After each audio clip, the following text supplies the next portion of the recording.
जय श्री राम। वट सावित्री व्रत कथा, ये कथा प्रारंभ होती है मध्य देश के महाराजा अश्वपति से।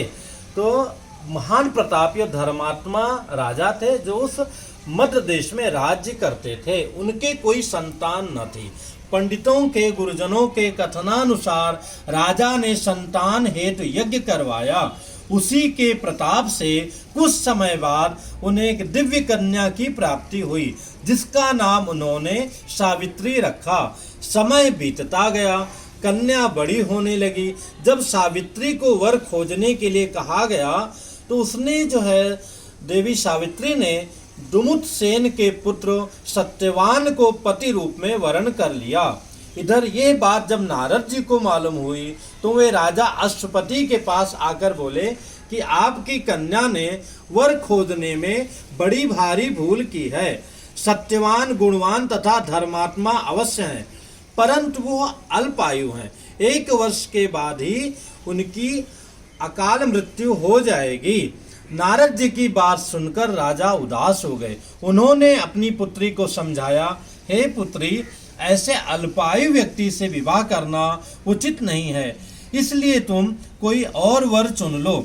इस पर सावित्री बोली, पिताजी, आर्य कन्याएं अपने पति का वरण एक ही बार करती हैं, अतः अब चाहे जो हो, मैं सत्यवान को ही वर के रूप में स्वीकार कर चुकी हूँ और उनसे ही विवाह करूँगी। सावित्री के दृढ़ रहने पर आखिर राजा अश्वपति जी विवाह का सारा सामान और कन्या को साथ लेकर वृद्ध सचिव अपने सचिव को साथ लेकर के उस वन में गए, जहां अपने रात्रि से नष्ट अपनी रानी और राजकुमार सहित एक वृक्ष के नीचे राजा दुमुत्सेन रहते थे।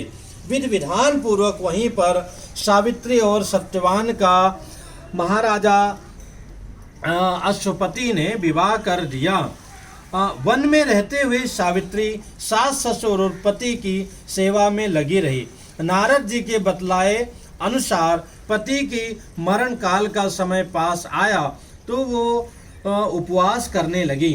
नारद जी ने जो पति की मृत्यु का दिन बतलाया था, उस दिन जब सत्यवान कुल्हाड़ी लेकर लकड़ी काटने के लिए वन में जाने को तैयार हुए, तब सावित्री जी भी अपने सास ससुर से आज्ञा लेकर उनके साथ वन को चल पड़ी।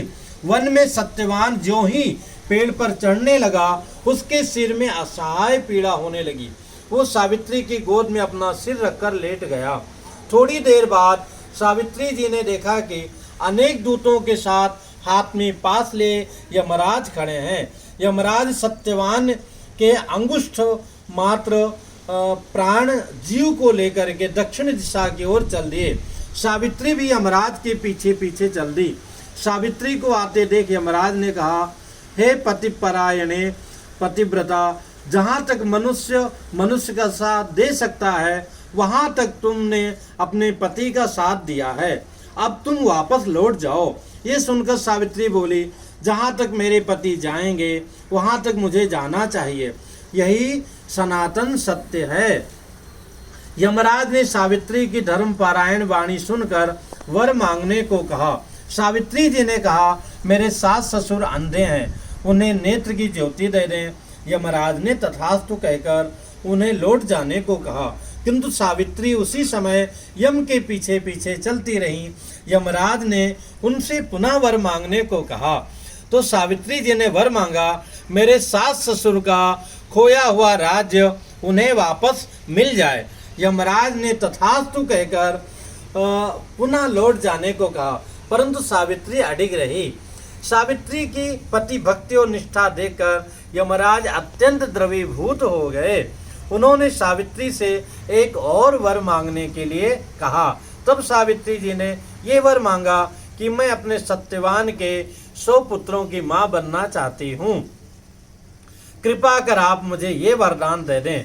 सावित्री की पति भक्ति आज से प्रसन्न हो इस अंतिम वरदान को देते हुए यमराज ने सत्यवान को अपने पास से मुक्त कर दिया और वो अदृश्य हो गए। सावित्री अब उसी वट वृक्ष के पास आई।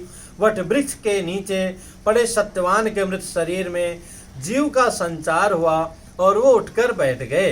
सत्यवान के माता पिता की आंखें ठीक हो गईं और उनका खोया हुआ राज्य वापस मिल गया। इसे सावित्री के अनुपम व्रत की कीर्ति सारे देश में फैल गई। इस प्रकार यह मान्यता स्थापित हुई कि सावित्री की इस पुण्य कथा को सुनने पर तथा अपने पति के ऊपर भक्ति रखने पर महिलाओं के संपूर्ण मनोरथ पूर्ण होंगे और सारी विपत्तियां दूर होंगी। प्रत्येक सौभाग्यवती नारी को वट सावित्री का व्रत रखकर ये कथा अवश्य सुननी चाहिए। बोल सियावर रामचंद्र भगवान की जय, यमराज महाराज की जय, वट वृक्ष की जय, सावित्री माता की जय, सत्यवान की जय। जय सिया राम।